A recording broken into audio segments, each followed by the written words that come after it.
خوش نصیب لوگ وہ جن کو نصیب ہو صحبت اللہ۔ راہ ولی میں وہ تاثیر دیکھی، بدلتی ہزاروں کی تقدیر دیکھی۔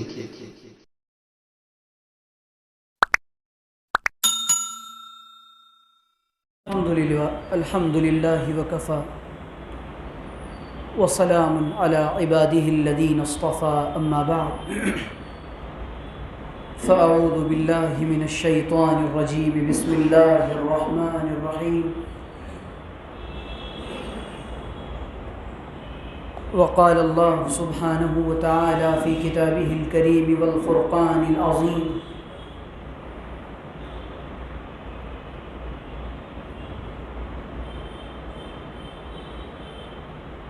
واصبر على ما يقولون وقال النبي صلى الله عليه وسلم مثل الذي يذكر ربه مثل الحي ومثل الذي لا يذكر ربه مثل الميت سبحان ربك رب العزة عما يصفون وسلام على المرسلين والحمد لله رب العالمين اللهم صل على سيدنا محمد وعلى آل محمد في أول كلامنا وفي أوسط كلامنا وفي آخر كلامنا۔ میرے عزیز دوستوں، ساتھیوں، بزرگوں، بہت ہی مبارک موقع ہے کہ ایک ولی کامل کی آپ کی اس مسجد میں آمد ہوئی ہے اور آپ حضرات حضرت والا کی زیارت سے بہرہور ہو رہے ہیں۔ حکماً میں تھوڑی دیر کے لیے اپنی گزارشات رکھنے کے لیے اور اپنا طالب علمانہ سبق سنانے کے لیے بیٹھایا گیا ہوں۔ اللہ تعالیٰ سے دعا ہے کہ اللہ تعالیٰ مجھے صحیح طرح سے بات کہنے کی، ہم سب کو سمجھنے کی اور عمل کرنے کی توفیق عطا فرمائے۔ ابھی ہمارے کرم فرما حضرت مولانا ابراہیم صاحب علیانی دامت برکاتہم نے فرمایا کہ یہ فتنوں کا زمانہ ہے۔ یقین جانیں کہ فتنوں کا یہ دور بہت سنگین ہے اور الگ الگ طرح سے نئے نئے فتنے اس زمانے میں آ رہے ہیں۔ انہی فتنوں میں سے ایک فتنہ ہے مادیت کا فتنہ۔ مادیت کس کو کہتے ہیں؟ انگریزی میں اس کو کہتے ہیں مٹیریلزم۔ چیزوں کا دیوانہ ہو گیا انسان اور روحانیت سے انسان کا تعلق ختم ہو گیا۔ یعنی میں اور آپ اس زمانے میں مادہ پرست بن چکے ہیں اور مٹیریلسٹک ہو چکے ہیں، چیزوں کے پیچھے دوڑ رہے ہیں۔ جہاں چمک دمک نظر آئی اور جہاں روشنی نظر آئی، جہاں چمتکار نظر آیا، میریکلز نظر آئے، اس کے پیچھے ہم دیوانے ہو جاتے ہیں۔ انسان کی فطرت ہے کہ وہ چمکتی دمکتی چیز کے پیچھے دوڑتا ہے۔ یعنی اس زمانے میں لوگ مفادات کے پیچھے پاگل ہو گئے اور اپنا ظاہری چیزیں جو جیسی نظر آ رہی ہیں، جس میں جتنا زیادہ فائدہ مال کا، دنیا کا، عزت و شہرت کا نظر آ رہا ہے، انسان اس کے پیچھے پاگل ہو گیا۔ یہ اس زمانے کا بڑا فتنہ ہے، مادیت کا فتنہ۔ اللہ کے رسول علیہ الصلاۃ والسلام نے ایک روایت میں ارشاد فرمایا، انی اخاف علیکم، فرمایا کہ میں اس بات سے نہیں ڈرتا، میں کسی اور بات سے نہیں ڈرتا، میں تو اس بات سے ڈرتا ہوں کہ بسطت الدنیا کما بسطت علی بنی اسرائیل، کہ تم پر دنیا کو کھول دیا جائے گا، دنیا پھیلا دی جائے گی اور دنیا بہت زیادہ تمہارے سامنے واضح طور پہ آ جائے گی۔ میں تم پر اس بات سے ڈرتا ہوں۔ تو آج یہ زمانہ اتنا زیادہ مال اور دولت، اس کی فراوانی بالکل عام ہے، اور جیسے جیسے زمانہ ترقی کرتا جائے گا، جیسے جیسے قیامت قریب آئے گی، مال اور دولت انسان کے قدموں میں ہوں گی، یہاں تک کہ نبی کریم صلی اللہ علیہ وسلم نے ارشاد فرمایا کہ ایک زمانہ وہ آئے گا قرب قیامت سے پہلے کہ جب زکوٰۃ لینے والا کوئی باقی نہ ہوگا، اور مال و دولت یوں ہی سڑکوں پر ایسے ہی پڑے ہوں گے، لیکن کوئی اس کو پوچھے گا نہیں، اتنی فراوانی ہوگی مال کی۔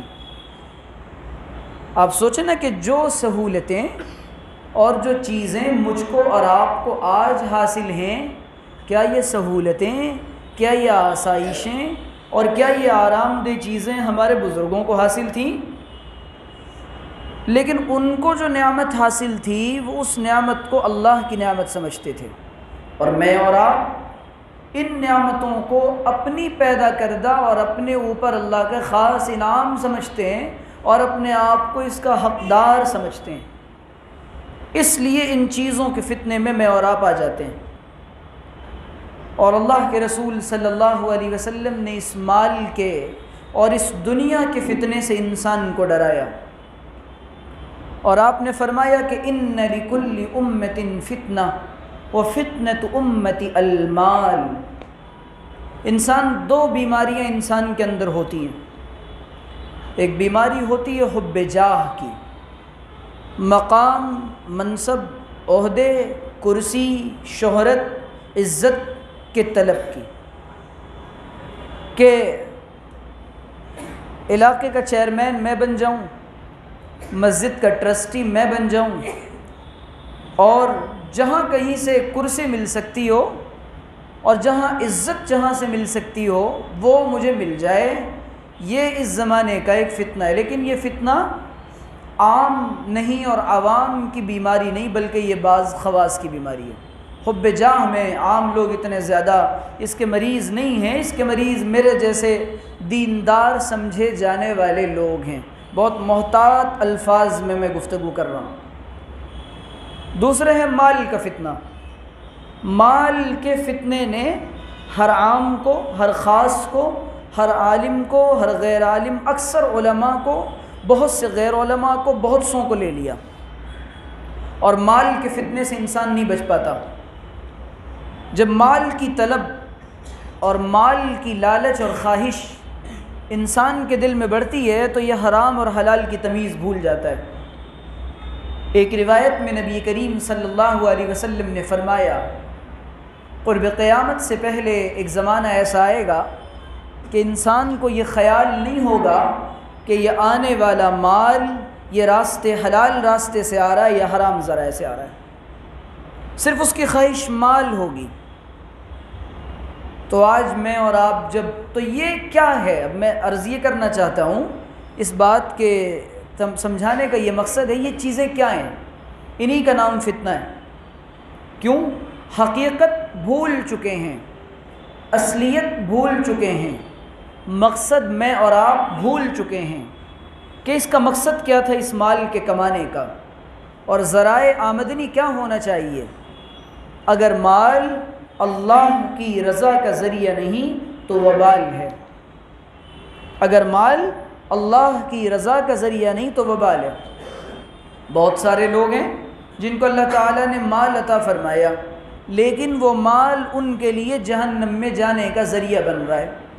ایسے ہی بہت سارے لوگ ہیں جن کو اللہ تعالیٰ نے عزت عطا فرمائی، علم عطا فرمایا، وہ علم ان کے لیے جہنم میں جانے کا ذریعہ بن رہا ہے۔ یضل به کثیرا ویہدی به کثیرا وما یضل به الا الفاسقون۔ بات اصل میں یہ عرض کرنی ہے کہ اللہ تعالیٰ ہدایت بھی دیتے ہیں اور انسان کو اللہ تعالیٰ نے راستے سجھا رکھے ہیں۔ مال کا استعمال اللہ نے بتایا کہاں کرنا ہے اور مال کو کہاں استعمال نہیں کرنا، یہاں تک کہ شریعت نے اس مال کی خواہش اور لالچ سے اور اس کے فتنے میں پڑ جانے سے اتنی روک لگائی کہ جائز چیزوں کے اندر بھی حد سے زیادہ تجاوز کی اجازت نہیں ہے۔ یہ ہے اصلاح کی بات، جائز چیزوں کے اندر بھی حد سے زیادہ آگے بڑھنے کی اور تجاوز کی ضرورت نہیں ہے، شریعت اس کو پسند نہیں کرتی۔ مثال کے طور پہ میرا ایک کام 100 روپے میں ہو رہا ہے لیکن جائز ہے، ضرورت کوئی نہیں، میں اپنا وہ کام 500 روپے میں کروں۔ مقصود کیا ہے اس سے؟ لوگوں کو دکھلانا مقصود ہے، لوگوں کو بتانا مقصود ہے، تو اب یہ جائز کام بھی اللہ کی ناراضگی کا ذریعہ بن گیا۔ یہاں تک کہ شریعت نے اتنی پابندی لگائی ہے کہ وضو کرتے وقت وضو کا پانی غیر ضروری استعمال نہ ہو۔ اعضائے بدن کو جتنی مرتبہ دھونا ہے، 3 مرتبہ دھونا مسنون ہے تو 3 ہی مرتبہ دھوئیں۔ مسح کتنی مرتبہ کرنا ہے؟ جتنے پانی سے کرنا اتنی، سارے بال بھگانے کی اجازت نہیں ہے، وہ مسح ہے۔ تو شریعت نے یہاں حد مقرر کی ہے۔ اسی طرح مال کی خواہش جب انسان کے اندر بڑھتی ہے تو انسان پھر دنیا کی طرح طرح کی چیزوں کا شکار ہوتا ہے۔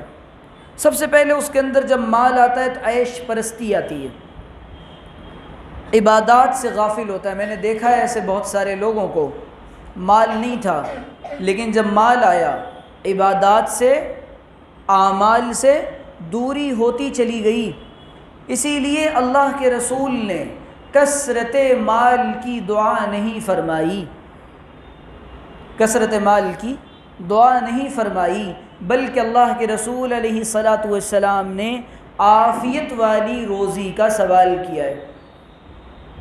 جب روزی عافیت کے ساتھ آئے گی تو ایمان بھی سلامت رہے گا اور عمل بھی سلامت رہے گا، لیکن جب روزی عافیت سے نہیں آئے گی اور اللہ کے رسول نے فرمایا اس دنیا کو حاصل کرنے کے لیے اور اس مال کو کمانے کے لیے انسان یہ کہتا ہے یقول الانسان مالی مالی مالی، میرا مال میرا مال میرا مال۔ نبی نے فرمایا 3 چیزیں تیرا مال ہیں، جو کھا کر ختم کر دیا، جو پہن کر بوسیدہ کر چکا، جس گھر میں رہ آیا، یا جو اللہ کے لیے آگے بھیج دیا وہی تیرے پاس باقی ہے، بقیہ تیرا کچھ نہیں، سب تیرے ورثاء کا ہے، سب ورثاء کا ہے۔ موت کے فوراً بعد جھگڑنے لگیں گے لوگ۔ اور عجیب بات ہے نا، انسان ساری زندگی کماتا خود ہے لیکن اپنے مال کی وراثت میں اس کا کوئی حصہ نہیں ہوتا۔ یہ عجیب بات ہے نہیں، کما رہا ہے اپنے لیے، اپنے عیش کے لیے، اپنے نفع کے لیے، لیکن اپنے مال میں، حلال مال میں اس انسان کا کوئی حصہ نہیں سوائے اس کفن کے کپڑے کے جو مرنے کے بعد وہ پہنے گا۔ اور عجیب بات ہے نا، ساری زندگی لوگوں کے مال کی رکھوالی کر رہا ہے، بیوی کے مال کی، اولاد کے مال کی رکھوالی کر رہا ہے۔ تو اب بتائیں، رکھوالی کرنے والا یہ تو امانت دار ہوتا ہے، اب امانت میں خیانت یہ اللہ کو پسند نہیں، لہٰذا یہ مال اور یہ دنیا اللہ کی طرف سے امانت ہے، اس میں خیانت کر کے اللہ کو ناراض نہیں کرنا چاہیے۔ کون سی روزی کا سوال کرنا چاہیے اللہ سے؟ کیا کیا مانگا ہے اللہ کے رسول نے، اور سعادت بھری زندگی میں اور آپ کس کو سمجھتے ہیں؟ ایمان کے بعد اللہ کے رسول نے جو چیز سب سے زیادہ مانگی ہے وہ عافیت کا سوال کیا ہے۔ اللہم انی اسألک العفو والعافیہ، اے اللہ میں آپ سے آپ کی معافی مانگتا ہوں، آپ کا درگزر چاہتا ہوں اور عافیت کا سوال کرتا ہوں۔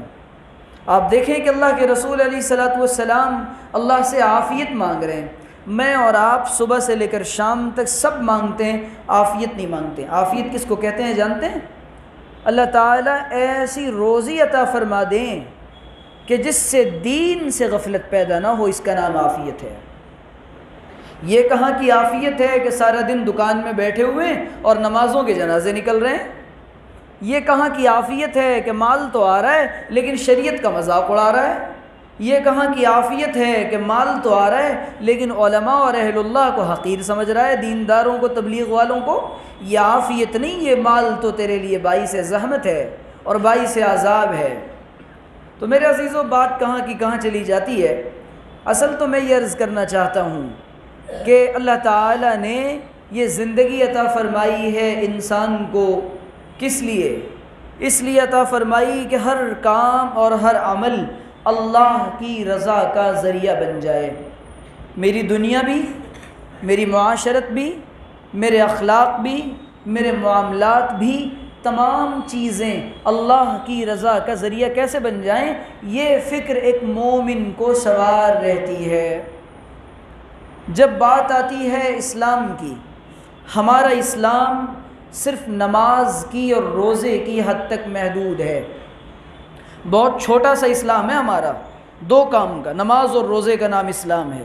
یہ مکمل ہمارے لیے کرائٹیریا ہے مسلمان ہونے کا، جبکہ بات اصل میں یہ ہے مسلمان وہ ہوتا ہے جس کے ایمانیات، عقائد، معاملات، اخلاقیات، معاشرت، عبادات، یہ سب اللہ کے حکم اور رسول عربی کے طریقے پر ہوں، یہ ایمان والا ہے۔ جس کا ظاہر و باطن اللہ رسول کے لیے ہو، جس کی دنیا، جس کی معاشرت، جس کے معاملات، یہ سارے کے سارے اللہ اور اس کے رسول کے لیے ہوں۔ لیکن ہمارے معاملات بہت زیادہ خراب ہیں، اور جناب دیندار بھی بنے ہوئے ہیں۔ ابھی بنارس میں ہمارے ایک عزیز ہیں، انہوں نے اپنا ایک واقعہ بتایا کہ ان کے ایک دیندار چچا ہیں جو علاقے کے تبلیغ کے ذمہ دار ہیں اور دیندار سمجھے جاتے ہیں، لیکن اپنے بھتیجے کو وراثت دینے کے لیے تیار نہیں ہیں۔ ہماری دینداری میں بھی فراڈ ہے، تو اللہ کے یہاں راست بازی چلتی ہے، چال بازی نہیں چلتی۔ یہ کیسی دینداری ہے؟ یہ تو وہی بات ہو گئی، ایک آدمی رات کو گناہ کرتا ہے، صبح کو اٹھ کے پھر توبہ کرتا ہے، پھر گناہ کرتا ہے، پھر توبہ کرتا ہے، تو گو شراب بھی پیتا ہے، پھر کہتا ہے اللہ مجھے اپنی ولایت بھی عطا فرما دے، زہر بھی کھاتا ہے، تریاق بھی تلاش کرتا ہے، تو یہ ناممکن ہے، امر محال ہے۔ تو ہماری دینداری معاملات کی دینداری نکلی ہوئی ہے، معاشرت کی دینداری نکلی ہوئی ہے، اخلاقیات کی دینداری نکلی ہوئی ہے۔ ولی بننا چاہتے ہیں اور ولایت چاہتے ہیں تو صرف عبادات سے ولایت نہیں ملا کرتی۔ ولایت اور کمال ولایت کمال اخلاق کا نام ہے۔ ولایت اور کمال ولایت معاملات کی صفائی کا نام ہے، اور ہمارے بزرگوں نے اس پر بہت توجہ دلائی ہے۔ آج ولایت کو، بزرگی کو، تقوی کو تہجد گزاری میں سارا کا سارا لپیٹ دیا ہے کہ بس جو جتنی تہجد پڑھے گا، نفلیں پڑھے گا، وہ اتنا بڑا بزرگ سمجھا جائے گا۔ یہ چیز، بات اصل میں یہ ہے کہ یہ غلط فہمی ہے، اس کا ازالہ ہونا چاہیے۔ ولایت بزرگی نام ہے، تقوی نام ہے، اللہ والا ہونا نام ہے، معاملات کی درستگی کا، معاملات کی درستگی کا۔ اس پر 2 روایتیں سنا دیتا ہوں۔ اللہ کے رسول علیہ الصلاۃ والسلام نے، ایمان والے کا شیوا کیا ہے، اس کے معاملات کیسے ہوتے ہیں۔ اللہ کے رسول بازار سے گزر رہے ہیں، مر رسول اللہ صلی اللہ علیہ وسلم علی صبرۃ طعام، ایک غلے کا ڈھیر، اناج کا ڈھیر رکھا ہوا تھا، فادخلہ اصابعہ، اللہ کے رسول نے اس میں اپنی انگلیاں داخل فرمائی، اپنا ہاتھ داخل کیا، حضور نے اس کو گیلا پایا۔ آپ نے اس غلے والے سے پوچھا ما ھذا یا صاحب الطعام، اے غلے والے، دکان والے، یہ بتا یہ کیا ہے، گیلا کیوں ہے؟ تو اس نے کہا کہ اللہ کے رسول اصابتہ السماء، اس کو پانی لگ گیا، بارش پڑ گئی تھی۔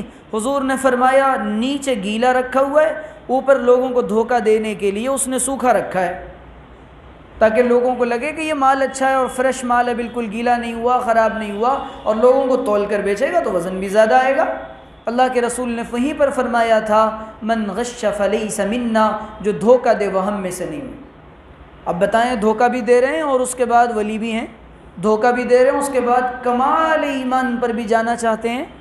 تو دھوکہ دینے والا، جھوٹ بولنے والا ولی تو کیا، اس کے ایمان میں شک ہے اور اس کے ایمان کی کمزوری ہے، اس کا ایمان اس درجے کا نہیں، ابھی وہ کمال ایمان کو نہیں پہنچا، کیونکہ وہ ایمان کے تقاضوں پر عمل نہیں کر رہا۔ تو میرے عزیزوں، ہمیں اپنی معاشرت سدھارنی ہے، اپنے معاملات سدھارنے۔ اسی لیے اللہ کے رسول نے ایک اصول بیان فرمایا، تعاملوا کالاجانب وتعاشروا کالاخوان، آپس میں جب لین دین کیا کریں اور معاملات کیا کریں تو اللہ کے رسول نے فرمایا معاملات کو اجنبیوں کی طرح کریں، لکھ لیا کریں، ان کو گواہ بنا لیا کریں۔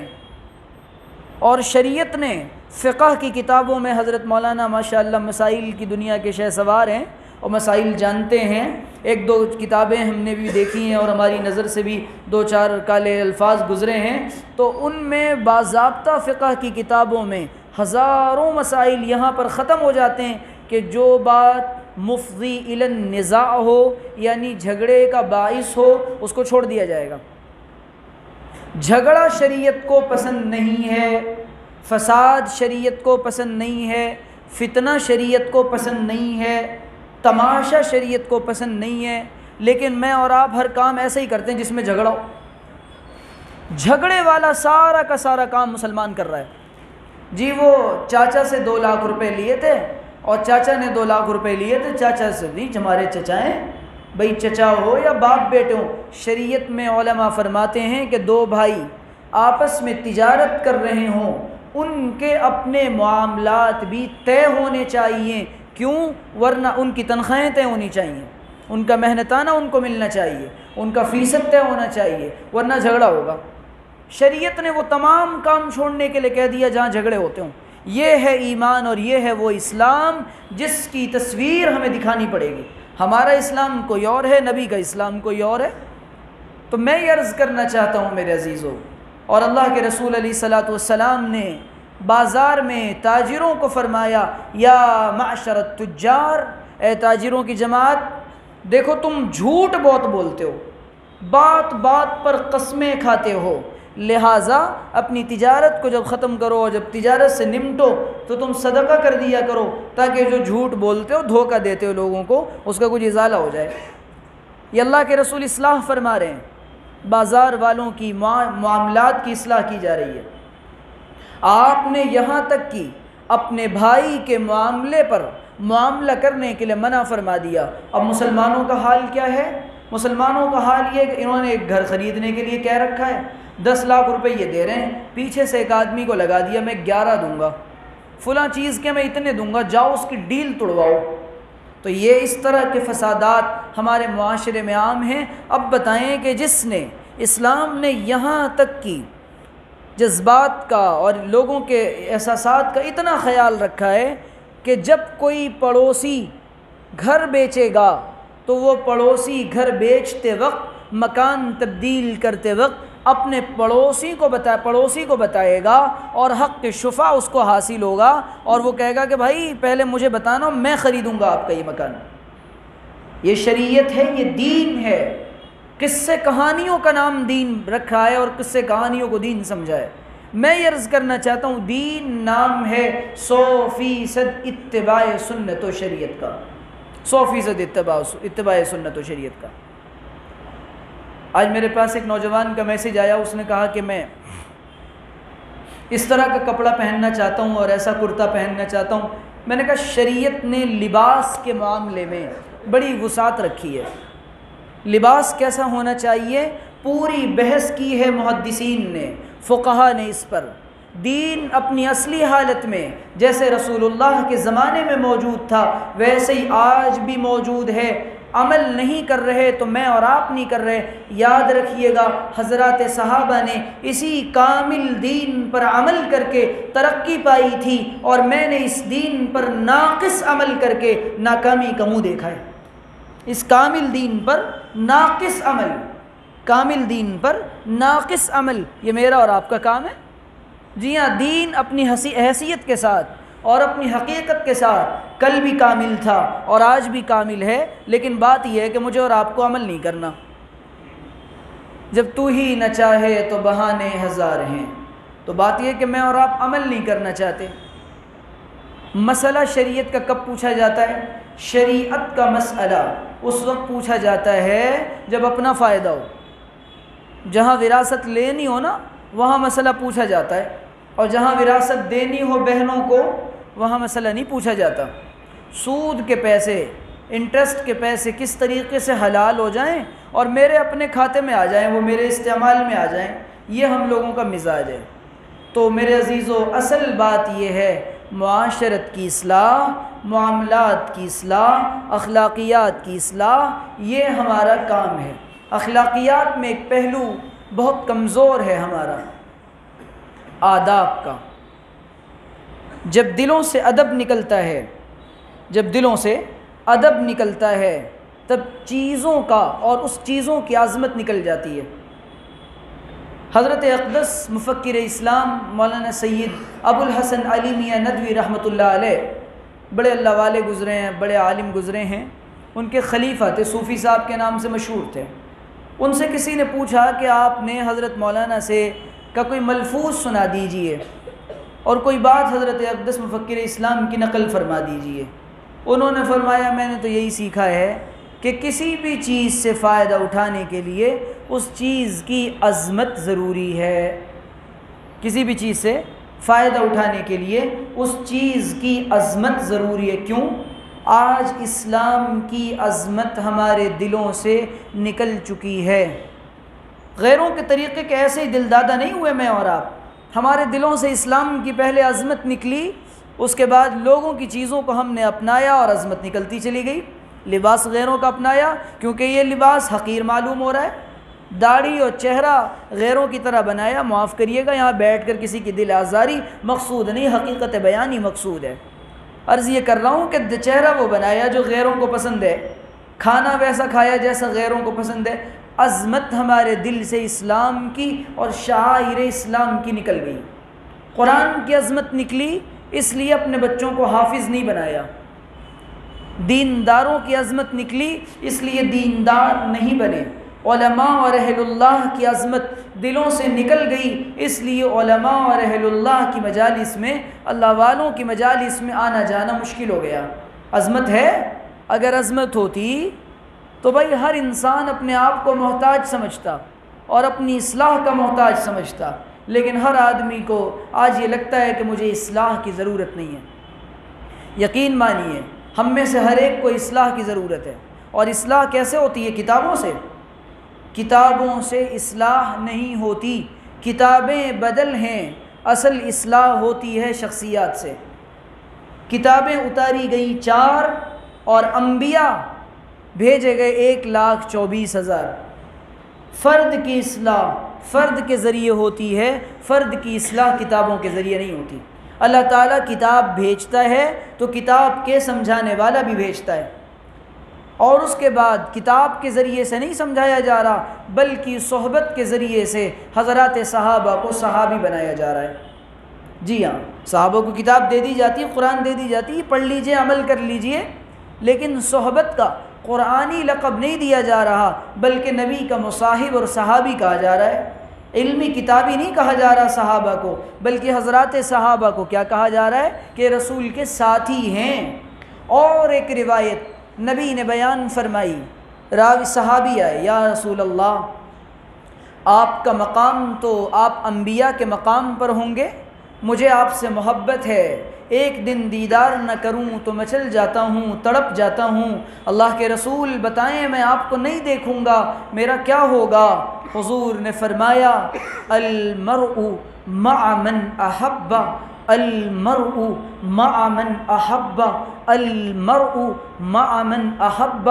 قیامت کے دن انسان اسی کے ساتھ ہوگا جسے اس سے محبت ہوگی۔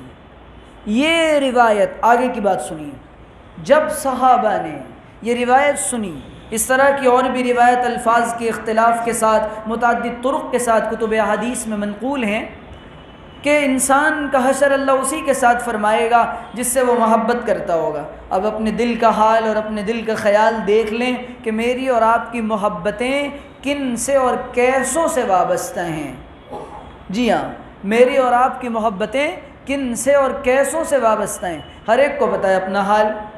تو صحابہ کرام نے جب روایت سنی، عید کے دن سے زیادہ خوشی حضرات صحابہ کو مدینۃ المنورہ کے اندر عید کی طرح خوشیوں والا ماحول تھا، اور یہ آواز گونج رہی تھی المرء مع من احب، المرء مع من احب۔ کیوں؟ حضرات صحابہ تو اللہ کے رسول سے محبت کرتے تھے۔ تو میں اور آپ بتائیں کس سے محبت ہے؟ اللہ کے رسول سے محبت ہے، حضور کے طریقے سے محبت ہے، حضور کے طریقے پر چلنے والوں سے محبت ہے آج۔ اور حضرت اقدس تھانوی نور اللہ مرقدہ تو بڑی عجیب بات بیان فرماتے ہیں۔ حضرت تھانوی نور اللہ مرقدہ فرماتے ہیں کہ میں تو صوفیہ کی طرح اور ان کی نقالی کرنے والوں کا بھی ادب کرتا ہوں اور ان کو غنیمت سمجھتا ہوں۔ آج کسی نے پگڑی باندھ لی، لمبا کرتا پہن لیا، ہاتھ میں تسبیح لے لی، چہرے پر اس کے سجدے کی محراب آ گئی، آنکھیں جھکا کے چل رہا ہے، تو اس کو طعنے دیے جا رہے ہیں کہ ولی اور بزرگ بن رہا ہے۔ حضرت فرماتے ہیں کہ جو لوگ صوفیہ کی طرح ان کی نقالی کرتے ہیں ان کی بھی بے ادبی نہ کرنا۔ حضرت تھانوی فرماتے ہیں اصحاب ذکر کی اور جو لوگ ذاکر ہوتے ہیں ذاکرین کی گستاخی نہ کرنا۔ جی ہاں، کیوں؟ یہ اللہ سے محبت کرتے ہیں، اللہ ان سے محبت کرتا ہے۔ لیکن آج ان لوگوں کی، جو لوگ اللہ سے محبت کرتے ہیں، اللہ کا ذکر کثرت سے کرتے ہیں، آپ جانتے ہیں کہ یہ دنیا کن کے دم سے قائم ہے؟ اور اس کائنات میں اللہ کے نزدیک میں اور آپ تو دھڑ لیے پھر رہے ہیں، جسم کا ایک ڈھانچہ لیے پھر رہے ہیں، اس جسم کے اندر ہڈیاں ہیں، خون دوڑ رہا ہے، لیکن میرے عزیزو اللہ کی قسم پتہ نہیں اللہ کی عدالت میں اور آپ زندہ بھی ہیں یا نہیں ہیں۔ کیوں؟ اللہ کے رسول فرماتے ہیں مثل الذی لا یذکر ربہ مثل الحی ومثل الذی لا یذکر ربہ مثل المیت۔ جو اللہ کا ذکر کرتا ہے اس کی مثال زندہ کی طرح ہے، اور جو اللہ کا ذکر نہیں کرتا اس کی مثال مردہ کی طرح ہے۔ بتائیں کتنا اللہ کا ذکر کرتے ہیں؟ ابھی دیوبند میں ایک صاحب سے ملاقات ہوئی، ہمارے حضرت نے ان سے پوچھا کہ بھائی کیا مصروفیات ہیں؟ فرمانے لگے کہ پڑھاتا ہوں۔ اچھا، کتنے گھنٹے پڑھاتے ہیں؟ فرمانے لگے کہ 12 یا 18 گھنٹے پڑھاتا ہوں۔ حضرت نے پوچھا بھائی ذکر کتنی دیر کرتے ہیں؟ کہ حضرت اس کا تو اہتمام نہیں ہوتا۔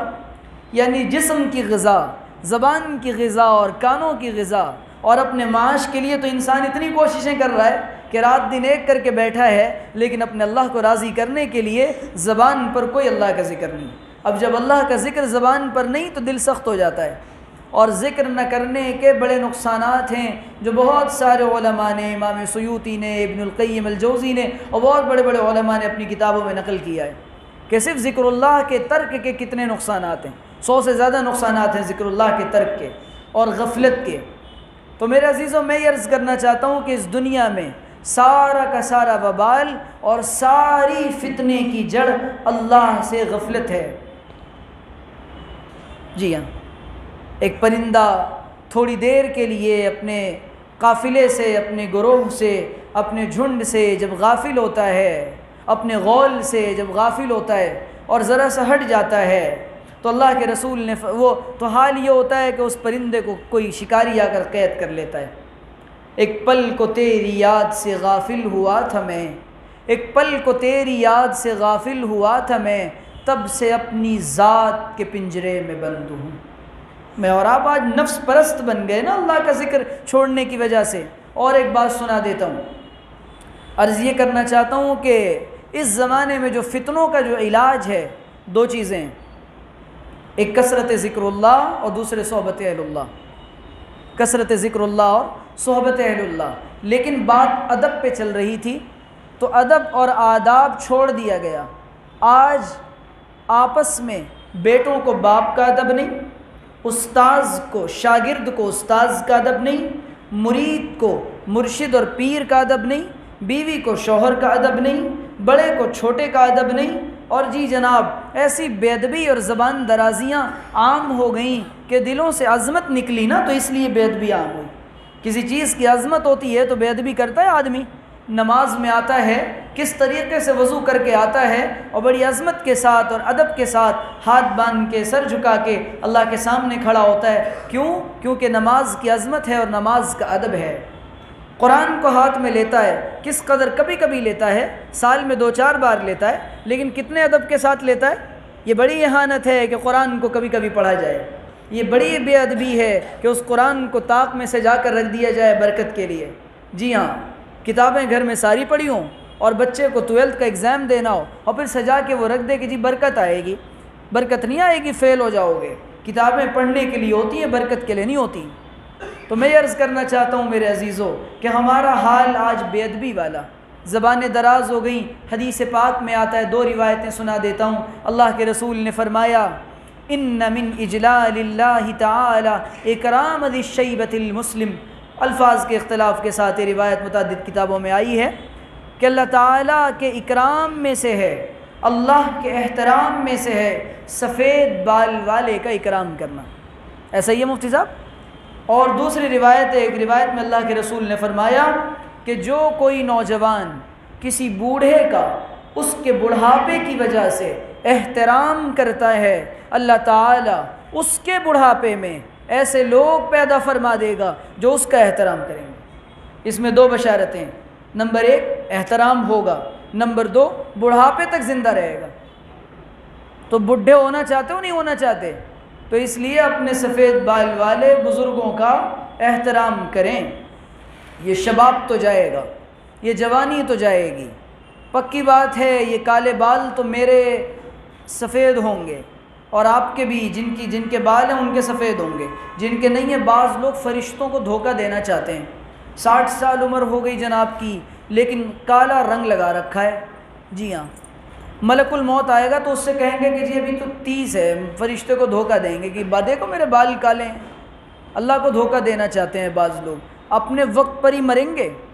اس لیے بات اصل میں یہ ہے میرے عزیزوں کہ اپنے بڑوں کا، اور اس میں یہ تو عام بات ہو گئی۔ اب میں جہاں صحیح بات پر آنا چاہ رہا ہوں، زبانیں جب دراز ہوتی ہیں، باپ پر چلتی ہے، محلے میں چلتی ہے، باپ پر چلتی ہے، علاقے میں چلتی ہے، زبانوں کے دراز ہونے کا سلسلہ اتنا چلتا ہے وہ سلسلہ مسجد کے امام پہ آتا ہے، پھر بزرگوں پہ جاتا ہے، پھر صحابہ پہ جاتا ہے، تابعین پہ جاتا ہے، تبع تابعین پہ جاتا ہے، نبی پر جاتا ہے، اللہ تعالیٰ کی ذات کا منکر ہو جاتا ہے۔ یہ بے ادبی کا نقصان ہے، بے ادبی ادب اور بے ادبی کو انسان نے کچھ نہیں سمجھا۔ امام بخاری رحمۃ اللہ علیہ نے جس طرح سے بخاری شریف تصنیف فرمائی ہے، اسی طریقے سے امام بخاری رحمۃ اللہ علیہ ادب المفرد بھی لکھی ہے۔ آداب پر پوری کتابیں ہیں لیکن ہمارے آداب کا کوئی خیال نہیں۔ آداب کی یہ شریعت ہے، یہ دین ہے۔ ہوا میں اڑنے کا نام، پانی میں تیرنے کا نام، کرامات کا، مکاشفات کا، منامات کا اور کیفیات کا نام دین نہیں ہے۔ دین یہ ہے، یہ عمل کا نام دین ہے۔ اصلاح ہوگی اگر ہماری تو ایمان والے کہلائیں گے، وہی کہلائے گا شیدائے جمال مصطفیٰ، وہی کہلائے گا شیدائے جمال مصطفیٰ، ہو جس کا حال حال مصطفیٰ، ہو جس کا قال قال مصطفیٰ۔ اللہ کے رسول کے رنگ میں رنگنا چاہتے ہیں تو جمال رسول عربی علیہ السلام کا شیدائی بننا چاہتے ہیں تو اپنے حال کو اور اپنے قال کو رسول سے اس میں مناسبت دینی پڑے گی۔ اور رسول بڑے باادب تھے، بڑے مہذب تھے، حضور کی بات سے ادب جھلکتا تھا۔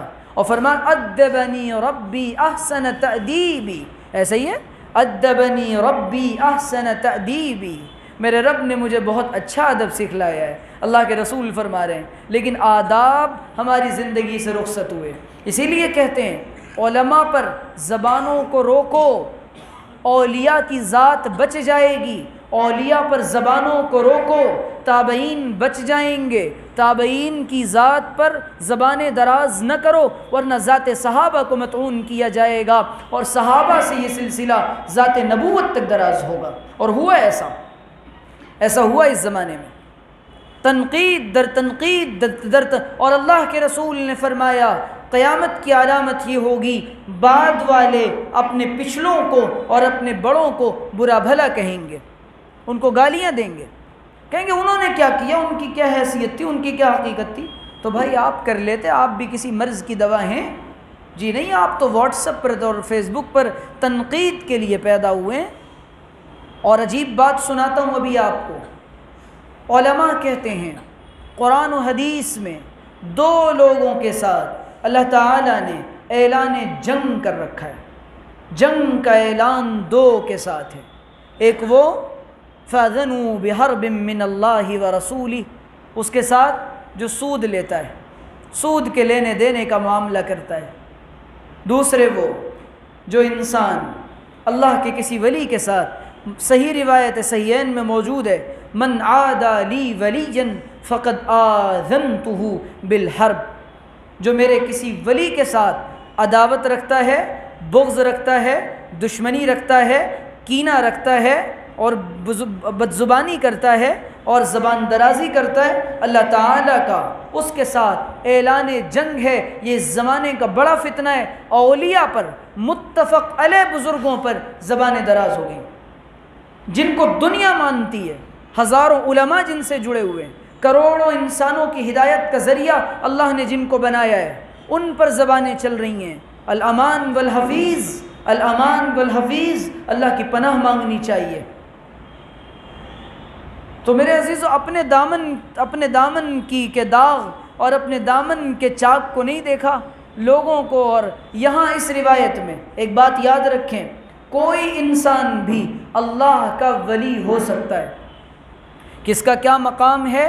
یہ بچہ بھی ولی ہو سکتا ہے، وہ بیٹھا ہوا نوجوان بھی ولی ہو سکتا ہے، یہ چاچا بھی ولی ہو سکتے ہیں۔ جی ہاں، ولایت کے لیے بچپن کی، لڑکپن کی، بزرگی، عمر کی کوئی قید نہیں ہے۔ اور جس کے بارے میں مشہور ہونا کہ یہ ولی ہے، زبان خلق کو نقار خدا سمجھو، چپ ہو جائیں، زبان بند کر لیں۔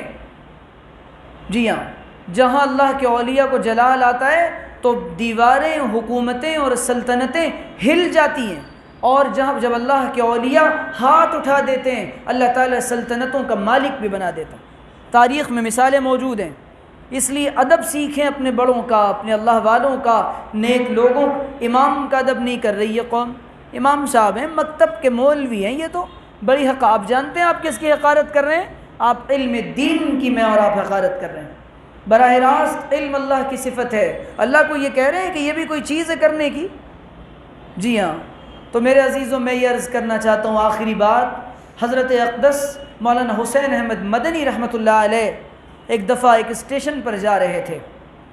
اللہ تعالیٰ حضرت کے درجات بلند فرمائے، کروٹ کروٹ سکون عطا فرمائے، ان کی قبر پر کروڑوں رحمتیں نازل فرمائے۔ اس ملک کے بہت بڑے محسن تھے حضرت مدنی رحمۃ اللہ علیہ، لیکن اس ملک کے لوگوں کی بدقسمتی ہے، اپنے محسنوں کو بہت دیر سے پہچانتے ہیں، اور ہم مردہ پرست قوم ہیں۔ جب بزرگ چلے جاتے ہیں، اللہ والے چلے جاتے ہیں، کوئی صاحب علم رخصت ہو جاتا ہے تو کہتے ہیں کہ جی کیا بتائیں، حضرت بہت بڑے آدمی تھے، حضرت بڑے آدمی تھے، اب وہ خزانہ زمین میں دفن ہو گیا۔ تو مدنی رحمۃ اللہ علیہ چونکہ کانگریس پارٹی سے تھے، تو نون لیگ میں اور کانگریس کے درمیان اس زمانے میں بڑی مزاحمت رہتی تھی، بڑا اختلاف رہتا تھا۔ یہ بات نقل کرنے والے عالم ہیں مولانا عبید اللہ سندھی رحمۃ اللہ علیہ، حوالہ بھی دے دیتا ہوں، پڑھ لیجئے گا ان کی کتاب میں۔ تو میں یہ عرض کرنا چاہتا ہوں کہ مولانا عبید اللہ سندھی رحمۃ اللہ علیہ فرمانے لگے کہ اسٹیشن پر بعض نون لیگیوں نے یہ کیا کہ حضرت مدنی اترے اور ان لوگوں نے ہنگامہ کرنا شروع کر دیا، بعض نے اپنے کپڑے اتار دیے، ننگے ہو گئے اور حضرت مدنی کو چڑھانا شروع کر دیا اور پیچھے دوڑنے لگے۔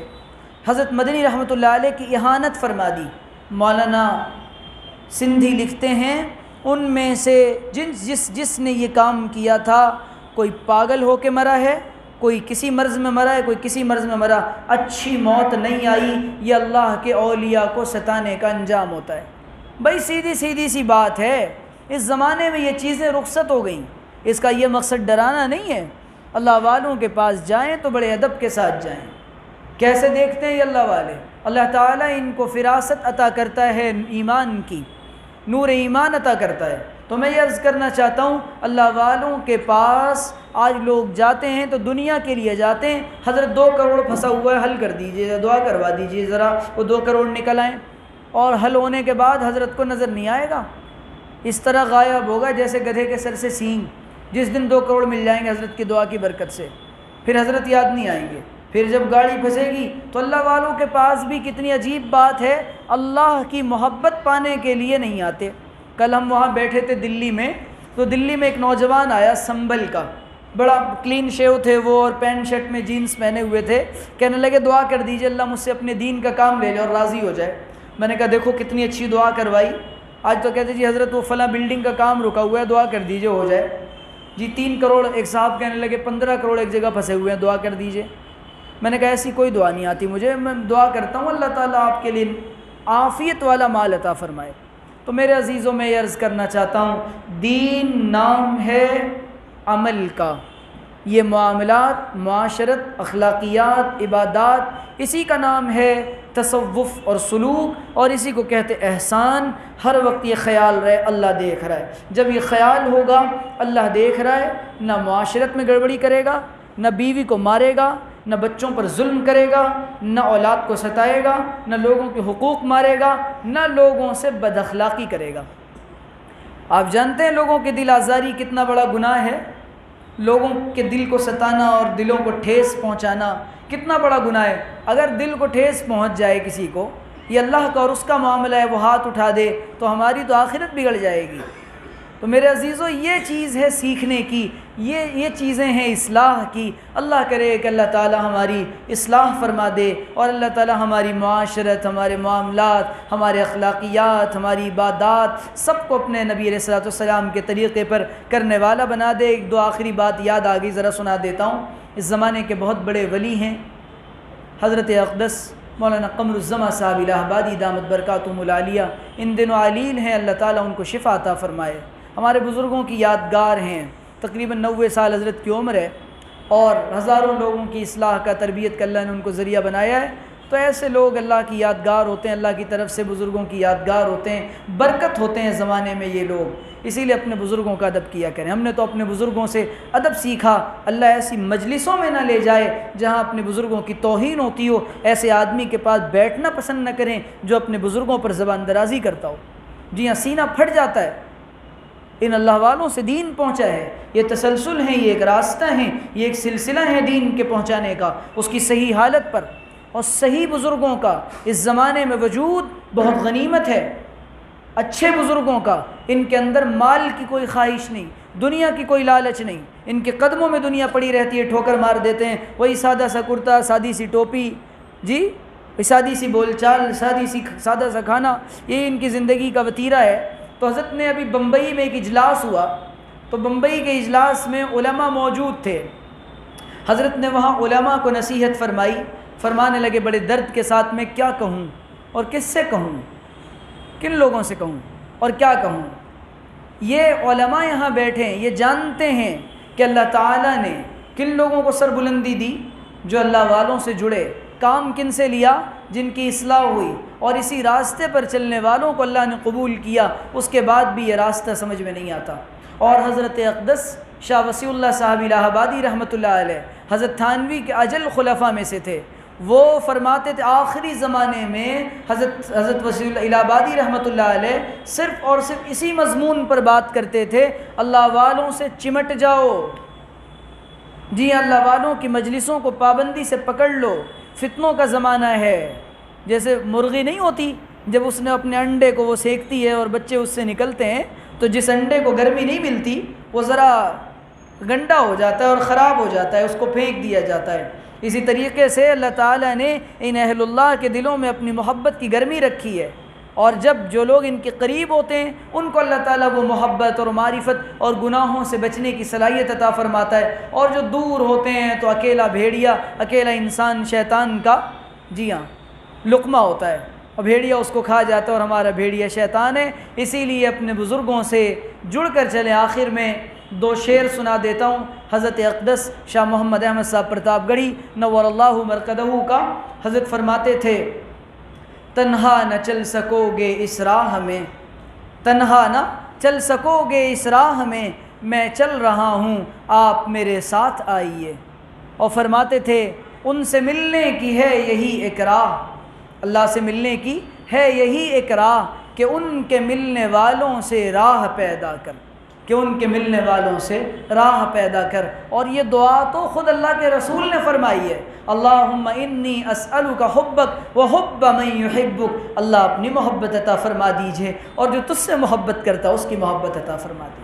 تو اس دعا کا اہتمام کرنا چاہیے میرے عزیزوں، اور یہ دیکھنا چاہیے کہ میری محبت کس سے ہے اور کس کے ساتھ ہمارا حشر ہونا ہے۔ جس سے محبت ہوگی اللہ اسی کے ساتھ حشر فرمائیں گے۔ اللہ تعالی ہمارا حشر اہل حق کے ساتھ فرمائے، اہل حق کے ساتھ رکھے، اہل حق کے ساتھ اٹھائے، اور اہل حق میں ہمیں اللہ قبول فرمائے۔ وآخر دعوانا ان الحمدللہ رب العالمین۔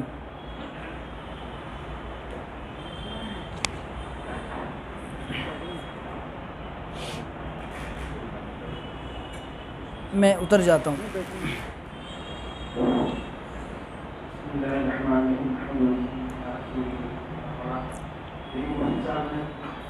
باتیں بتائیں اصل مقصد کیا ہے کہ ہم سنیں اور عمل کرنے والے بتائیں. اللہ کے وسیع بیٹھ جائیں. یہ ساری قدرت جو ہے اللہ کی ہے. ہمیں اللہ پاک کو صحت عطا فرمائی, مال عطا فرمایا, مکان عطا فرمایا, بیوی عطا فرمائی, بچے عطا فرمائے. اب اس کی جو ہے کہ کیسے بچوں کی تربیت کریں, جو صحابہ اکرام رضوان اللہ تعالیٰ عنہم اجمعین حضور پاک صلی اللہ علیہ وسلم کی باتوں پہ لبیک کہتے تھے. اور آج ہم لوگوں کی یہ ہے کہ ہم لوگ اس چیز سے اتنا دور ہو گئے کہ جو صرف زبان سے ہیں. اگر ہم کو صحابہ کی حضور پاک صلی اللہ علیہ وسلم کی محبت دل میں پیدا ہو جائے گی تو انشاءاللہ ہمارے احوال کی درست ہوگی. ہم ہاتھ اٹھائیں گے تو انشاءاللہ جو ہے دعائیں بھی قبول ہوں گی. ہم ایسے بنیں کہ جو ہماری دعا قبول ہو. یقین سب سے پہلی چیز غیبت کو ایسا سمجھے, ایسا زہر ہے یہ کہ اپنے بھائی کا خون پینا. آج ہم لوگوں کے اندر یہ بیماریاں مبتلا ہو چکی ہیں. تو بتائیے کہ جب اتنی بیماری سے مبتلا ہیں تو یہ کیسے ہمیں اللہ کی رحمت کا احساس ہوگا. کیونکہ اللہ کہتے ہیں یہ اللہ کی توفیق سے اتنی گناہ کے باوجود بھی اللہ مجھے نماز کی توفیق عطا فرمائی, قرآن پڑھنے کی توفیق عطا فرمائی, اللہ کہنے کی توفیق عطا فرمائی. تو اس یہ کہنے کا مقصد یہ ہے کہ ہم لوگ اپنی زندگی کو بدلیں, اپنے معاملات جو ہیں وہ معاملات کو درست فرمائیں. اور معاملات درست ہوں گے تو انشاءاللہ تمام مسئلے ہمارے حل ہوں گے. دوسروں کی غیبت سے بچیں. کون کیا کرتا ہے اس سے ہم بچیں. غیبت بہت خطرناک چیز ہے. اور بس اتنا تھوڑا سا ذکر کرانا سب لوگ بھائی عمل کریں گے انشاءاللہ.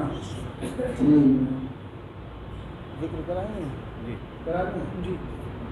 ذکر اس طریقے سے کریں کہ لا الہ الا اللہ جب کہیں تو لا الہ سے مطلب یہ ہوا کہ نفی کر دیا کہ اس چیز سے کچھ نہیں ہوتا. الا اللہ جیسے کہیں وہ اپنے قلب کا استحضار ہو کہ کرنے والی ذات اللہ کی ہے. اور ہم صرف زبان سے کرتے ہیں. استغفار کریں تو استغفر اللہ العظیم و اتوب الیہ کہیں تو استغفر اللہ ایک زبان سے کرتے ہیں, لیکن وہ ہمارا یہ ہو کہ ہم اپنے دل سے کریں, جو ہمارے دل میں اس کا استحضار ہو کہ ہم نے فلاں گناہ کیے, اللہ یہ گناہ کیے, اس سے توبہ کرتا ہوں, میری توبہ قبول فرما. استغفر اللہ زبان چل رہی ہے لیکن دل کی وہ کیفیت نہیں بن رہی. تو اصل دل کی کیفیت سے ہم کریں گے تو ہمیں اس کا جو ہے مزہ ملے گا اور اللہ سے توبہ کی توفیق ملے گی. تو ذکر کریں لا الہ الا اللہ جیسے کہیں لا الہ نفی کر دیا الا اللہ, اپنے قلب کا استحضار کریں کرنے والی ذات اللہ کی ہے. سب پانی